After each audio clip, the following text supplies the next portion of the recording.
ఎండల్లో నా మండుతూ ఉన్న నీడను మనకిచ్చి వానల్లో నా తానే తడిసి గొడుగుతుందండి. రాత్రంతా తను నిద్రమాని మేల్కొంటుందండి. అమ్మల్లే మన కూయలలూపి జో కొడుతుందండి.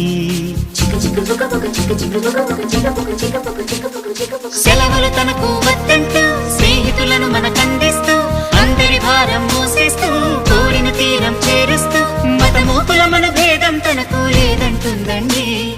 మానవ జాతిని ఒకే తాటిపై నడిపిస్తుందండి.